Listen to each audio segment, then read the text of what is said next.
Hello everyone, welcome to UPSC पे चर्चा with विशाल। तो जैसे कि आपको पता है, हमारा UPSC CSAT and economics batch चल रहा है। आज हमारा इकोनॉमिक्स बैच का लेक्चर नंबर 18 है, जिसमें हम जानेंगे repo rate, reverse repo rate, इन सब रेट्स के बारे में। और इफ अगर आपको कोई भी डाउट आता है तो आप कमेंट सेक्शन में कमेंट कर दीजिएगा। नेक्स्ट वीडियो में वो डाउट आपका रिजॉल्व कर दूंगा। और इफ अगर आपको ये बैच लाइव अटेंड करना है तो आप डिस्क्रिप्शन में दिए गए लिंक से आप ज्वाइन कर सकते हैं।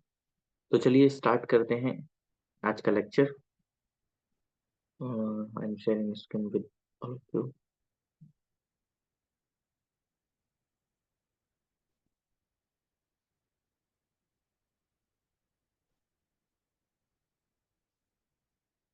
चलिए, ये तो हमारा प्रीवियस सी सेट का लेक्चर है जो हमने करा था।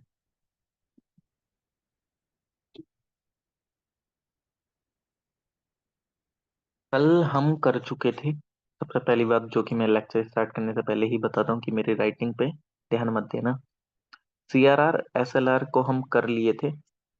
We are moving to the another rate, another term जो कि है repo rate. Repo rate, repo rate. और इसी के साथ हम पढ़ेंगे reverse repo rate. Reverse repo rate. ठीक। अब ये बेसिकली है क्या?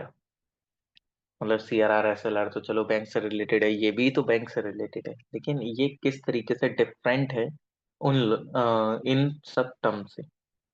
देखो, रेपो रेट बेसिकली अगर एक देखा जाए, यहाँ पे चलो मैं डाल देता हूँ।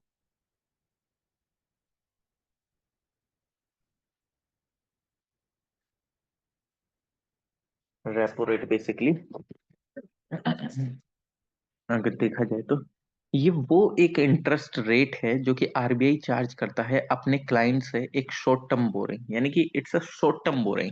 लेकिन ये कौन उधारी पे लेता है? अच्छा, उससे पहले एक चीज मैं बता देता हूँ कि मान लीजिए ए कोई एक पर्सन है, बी उसका एक फ्रेंड है। बी फ्रेंड है, बी फ्रेंड है।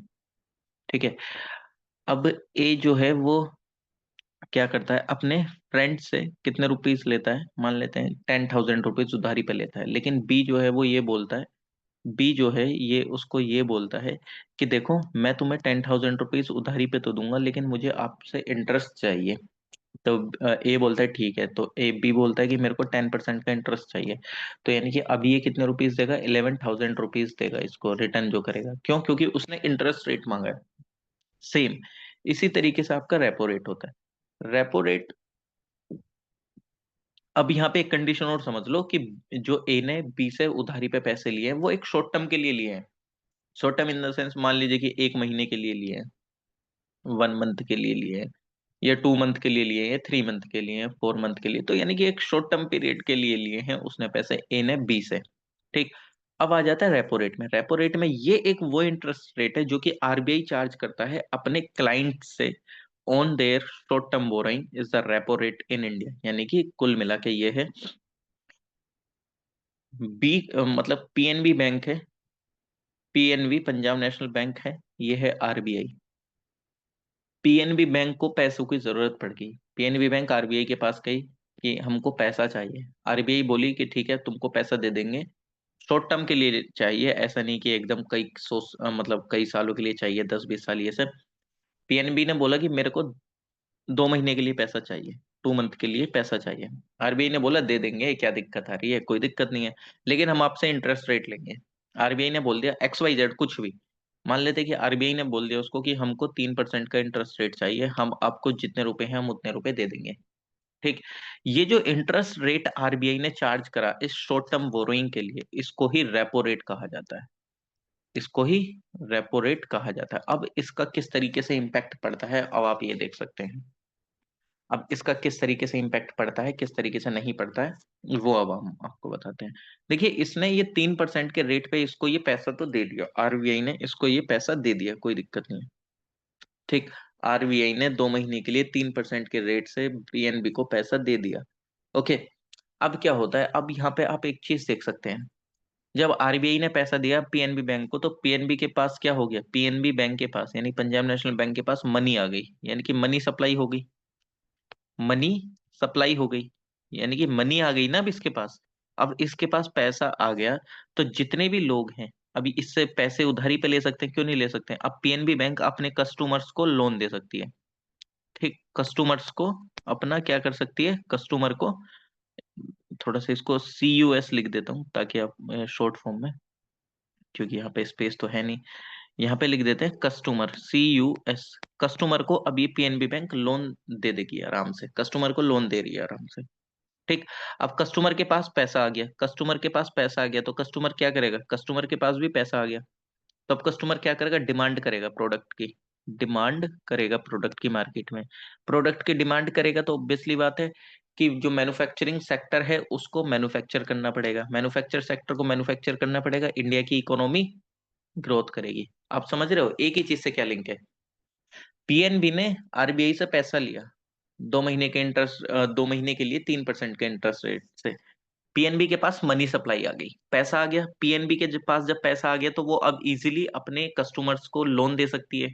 उसने कस्टमर को लोन दिया, लोन के बाद जब कस्टमर पे भी पैसा आ गया, ऑब्वियसली बात है, मान लीजिए कि किसी कस्टमर ने पीएनबी बैंक से पैसा लिया गाड़ी खरीदने के लिए, कार खरीदने के लिए, कार लोन लिया है, तो वो मार्केट में जाएगा, डिमांड करेगा, किस चीज की डिमांड करेगा, मान लीजिए वो कार की डिमांड करता है, कार की डिमांड करेगा, फिर क्या होगा, जो कंपनी है उसको कार मैन्युफैक्चर करनी पड़ेगी मार्केट में, मार्केट में मैन्युफैक्चर होकर कार आएगी तो उससे क्या होगा, इकोनॉमी बूस्ट करेगी, तो एक एक साइकिल बन गई है पूरी। ठीक। तो रेपो रेट से क्या हुआ, रेपो रेट से मनी सप्लाई इंक्रीज हुई, है कि नहीं, रेपो रेट। लेकिन जिस टाइम पे ये क्या था, 3% की रेट से चल रहा था, अब इसका जस्ट अपोजिट कर देते हैं, अब इसका जस्ट अपोजिट कर देते हैं क्या, कि मान लीजिए कि सर, मान लेते हैं ये पीएनबी बैंक है, अरे भाई, ये पीएनबी बैंक है, ये है आरबीआई। आरबीआई क्या करता है, पीएनबी एक और बार पहुंचा कि मेरे को 2 महीने के लिए पैसा चाहिए, ये शॉर्ट टर्म के लिए होता है, ऐसा नहीं है 2 महीने के लिए चाहिए, 1 महीने के लिए भी चाहिए, कोई दिक्कत नहीं। 2 महीने के लिए पैसा चाहिए, अब आरबीआई ने बोला कि मैं पैसा तो तुमको दूंगा लेकिन मैं अब तुमसे 6% रेट पे दूंगा, 6% रेट पे दूंगा।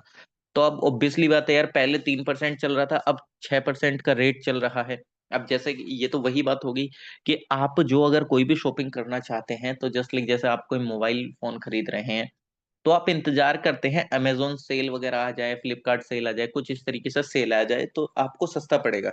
तो पीएनबी ने सोचा यार इसका रेट तो बहुत ज्यादा महंगा चल रहा है, मेरे पास इतने रुपए देने के लिए है नहीं कि मैं 6% दे दूं। तो पीएनबी क्या करेगा, अपना लोन का जो आइडिया है उसको ड्रॉप कर देगा, लोन का आइडिया ड्रॉप कर देगा, तो पीएनबी के पास क्या हो जाएगी, मनी सप्लाई की शॉर्टेज हो जाएगी, क्यों, क्योंकि इसने लोन लिया ही नहीं, इसके पास पैसा आया ही नहीं, तो मनी सप्लाई क्या है, इसके पास कम है, मनी सप्लाई कम आ जाएगी, तो ये कस्टमर को क्या करेगा, कस्टमर को लोन नहीं देगा, कस्टमर से भी हाई चार्ज करेगा, मान लीजिए कि पहले ये 2% पे दे रहा था, अब ये 5% पे देने लगे, तो कस्टमर भी क्या करेंगे, पैसा नहीं लेंगे बैंक से, पैसा नहीं लेंगे तो उनके वो डिमांड नहीं करेंगे, डिमांड नहीं करेंगे तो मैन्युफैक्चरिंग सेक्टर कम हो जाएगा, यानी कि वो उतने ज्यादा मैन्युफैक्चर चीजों को नहीं करेगा। ठीक है। अब आप यहाँ पे एक चीज देख सकते हैं कि सर आरबीआई ने ये अचानक से 6% रेट क्यों करा। आरबीआई को ये पता चल गया था कि मार्केट में मनी सप्लाई काफी ज्यादा हो रही है। आरबीआई ने क्या करा, आरबीआई ने ये चेक करा कि मार्केट के अंदर इन्फ्लेशन है, अगर मैं बैंक को और ज्यादा पैसा दे दूंगा तो जो ये बैंक है वो फिर कस्टमर को पैसा देगी, कस्टमर क्या करेंगे, डिमांड करेंगे, लेकिन इन्फ्लेशन किस वजह से आ रखा है मार्केट में, सर डिमांड बहुत ज्यादा है और सप्लाई बहुत कम है। और ऑलरेडी अगर पीएनबी को मैंने पैसा दे दिया और कस्टमर उससे लोन लेने लगे, तो जो अभी डिमांड है उसकी दुगनी डिमांड हो जाएगी मार्केट के अंदर में, तो इन्फ्लेशन और ज्यादा हाई पहुंच जाएगा। तो इसलिए आरबीआई पीएनबी को पैसा नहीं देना चाह रही थी कि नहीं भाई मैं तुमको पैसा नहीं दूंगा, क्यों, क्योंकि ऑलरेडी इन्फ्लेशन है मार्केट में। तो इन्फ्लेशन को देखते हुए उसने अपना रेट 6% करा, 6% उसने अपना रेट कर दिया, जिसकी वजह से क्या हुआ कि डिमांड बहुत ज्यादा ऊपर है, सप्लाई बहुत कम है। ठीक, सप्लाई बहुत कम है, तो इसलिए उसने देख लिया कंडीशन और पीएनबी को लोन ले दिया, पीएनबी को लोन नहीं दिया, कस्टमर ने लोन नहीं लिया, मार्केट में डिमांड धीरे धीरे कम हो जाएगी। तो यानी कि इस पूरे प्रोसेस से क्या हुआ कि भाई रेपो रेट के थ्रू आप मनी सप्लाई को कंट्रोल कर सकते हो, मनी सप्लाई को बढ़ा भी सकते हो, कम भी कर सकते हो। पिछले वाले केस में रेपो रेट के थ्रू क्या हुआ था सर, मनी सप्लाई इंक्रीज हुई थी। सर इस वाले केस में क्या हुआ, मनी सप्लाई इस वाले केस में क्या हुआ, मनी सप्लाई का डिक्रीमेंट हुआ है। ठीक, तो मनी सप्लाई का इंक्रीमेंट और डिक्रीमेंट दोनों होता रहता है। आपने देखा होगा कि आरबीआई जो है अपना ये जो मतलब रेपो रेट है वो इंक्रीज या डिक्रीज करती रहती है, आप न्यूज़पेपर में पढ़ते होंगे। तो उसका कारण क्या है, यही है, मनी सप्लाई को ये कंट्रोल करती है।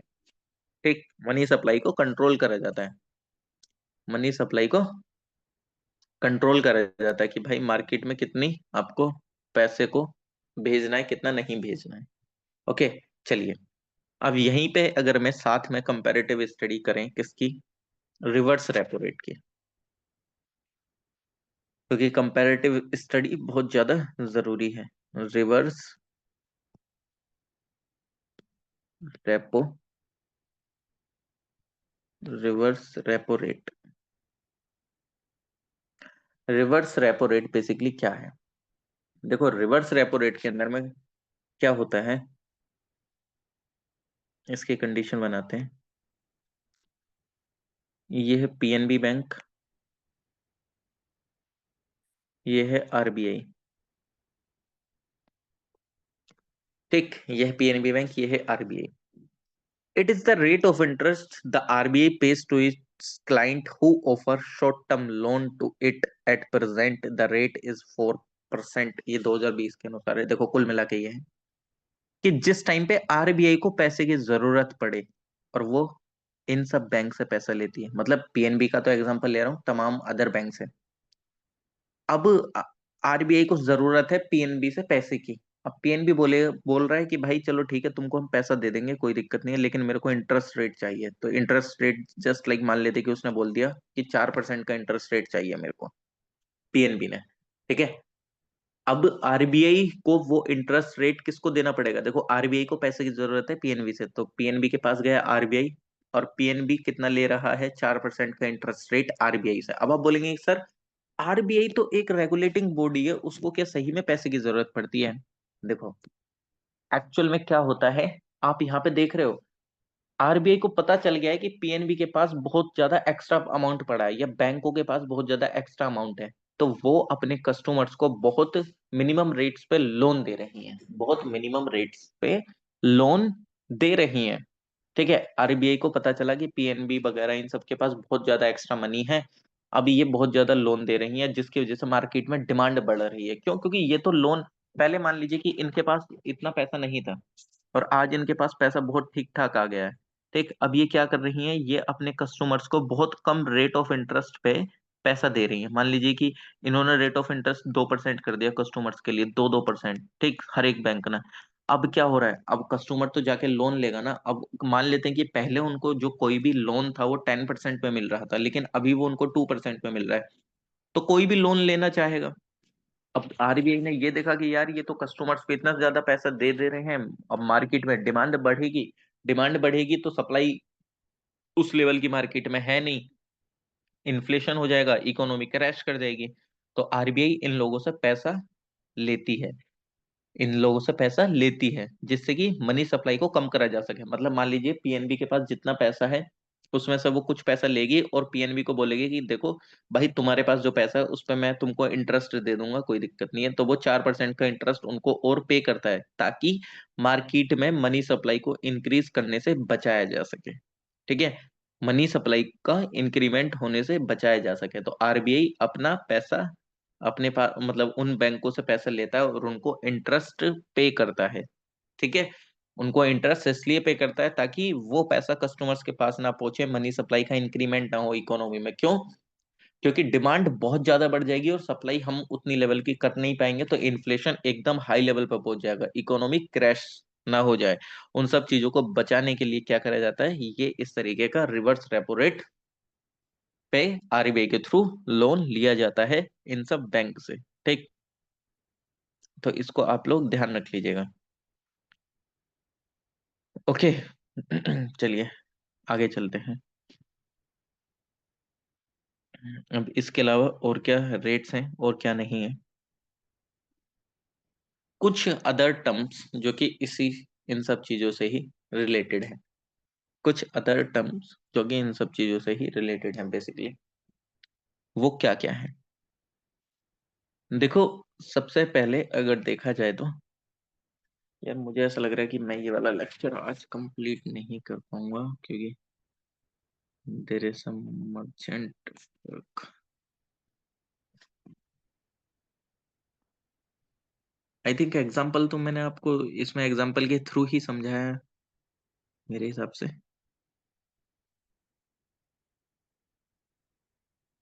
ये इसमें मैंने एग्जाम्पल दिया था वैसे।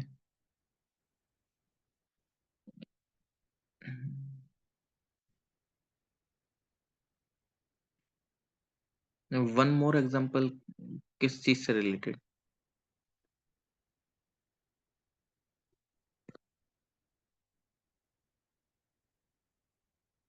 Reverse repo?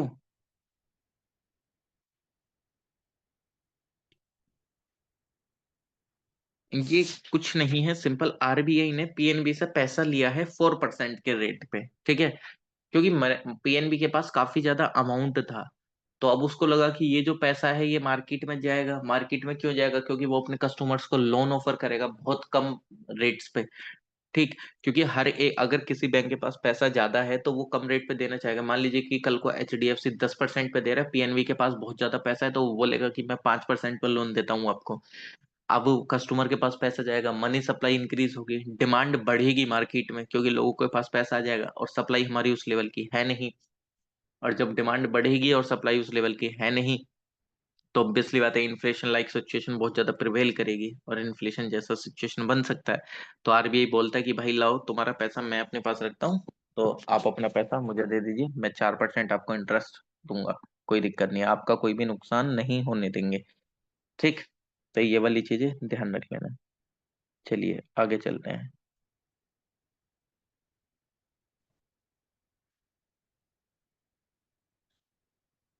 यहीं पे ही एक चीज और मैं आपको बता देता हूँ, ये सारी चीजें चलती रहती हैं। एक होता है ओपन मार्केट ऑपरेशन, ओएमओ बोलते हैं, इसके फुल फॉर्म क्या ही लिखूं मैं, बता ही देता हूँ। OMO, open market operation, open market operation. अब इसके अंदर क्या होता है? इसके अंदर होता है गवर्नमेंट सिक्योरिटीज का, गवर्नमेंट सिक्योरिटीज का सेलिंग और परचेज, यानी कि सेल करना या खरीदना। अब इसके अंदर में ये सारी चीजें कैसे होती हैं? Government securities is just like कि मान लीजिए कि कल कोई यूनियन गवर्नमेंट है, यूजी लिख देता हूँ, उसको पैसे की जरूरत पड़ रही है, तो वो एक तरीके से ऐसा समझ लीजिए कि वो एक सिक्योरिटी देती है। सिक्योरिटी क्या? कि उसने एक पेपर तैयार करा, उस पेपर पे लिख दिया कि हाँ मेरे को इतना पैसा चाहिए, मैं आपको इतने दिन बाद ये रिटर्न कर दूंगा। तो ऑब्वियसली बात है, यूनियन गवर्नमेंट का बॉन्ड है, स्टेट गवर्नमेंट भी हो सकती है, ऐसा जरूरी नहीं है, ठीक। अब वो क्या करेगा? इस मंथ ऑफ,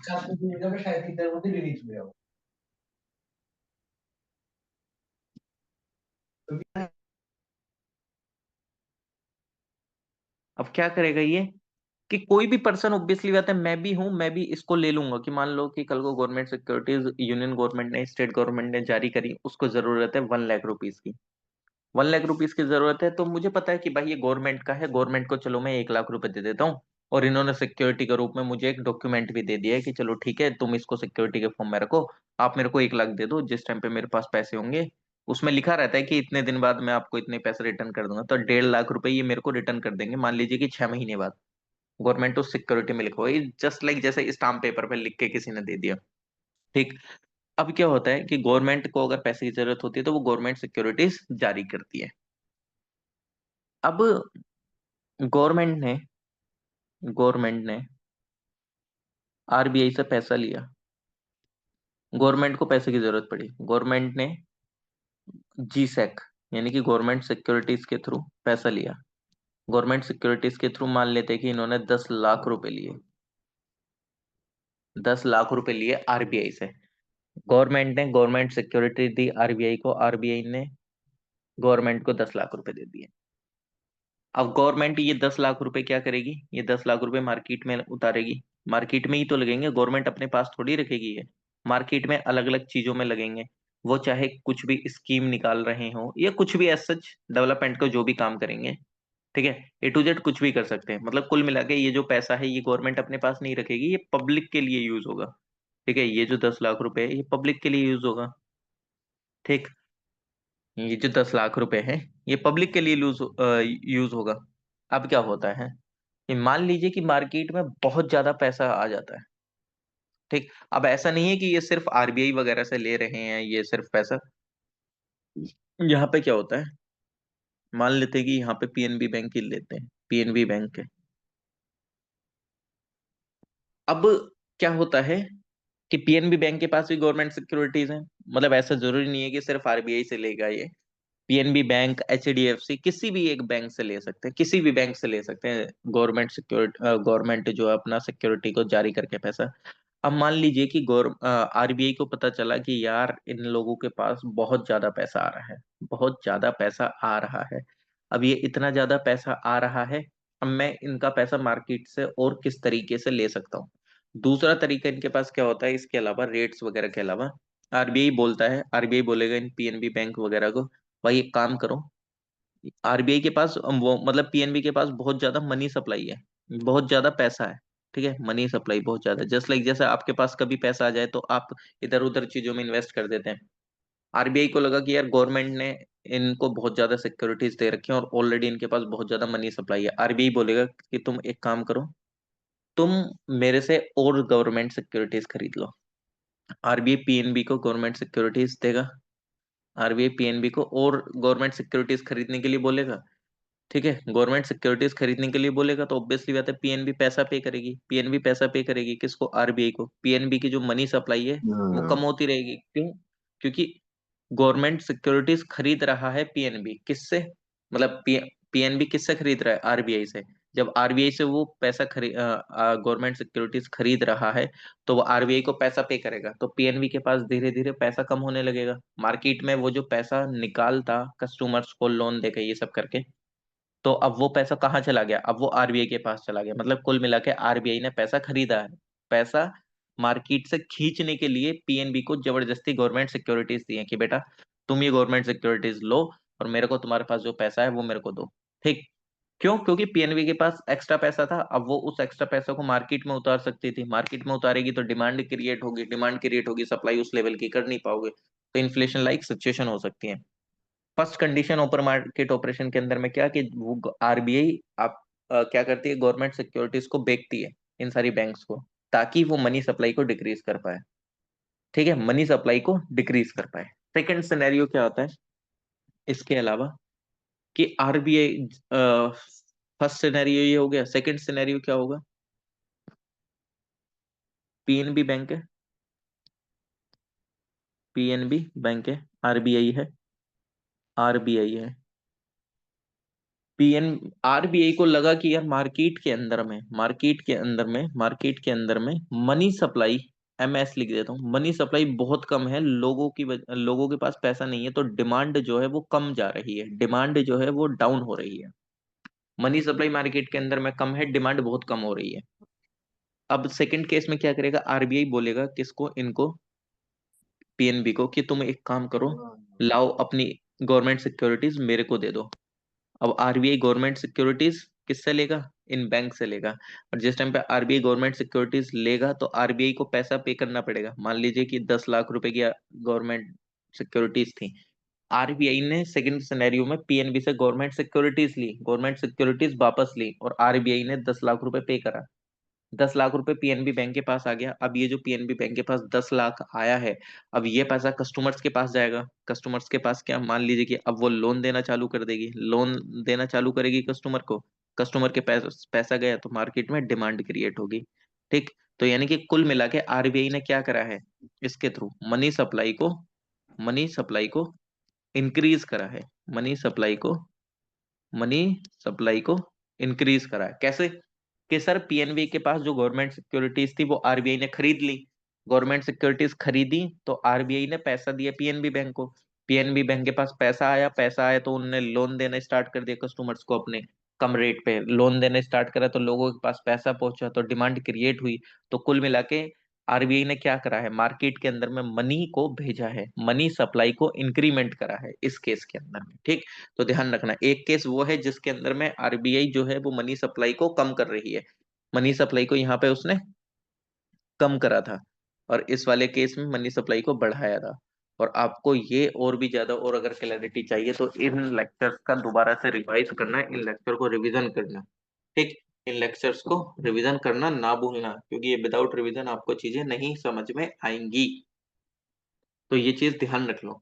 बेसिकली मैं चाहूंगा कि इसको आज इतना ही रहने दो, क्योंकि एक्चुअली में मुझे थोड़ा सा काम भी अभी ध्यान आया है, और प्लस आगे की चीजों में फिर होस पोस हो जाओगे, पहले इस चीजों की क्लैरिटी ले लो। इसको एक बार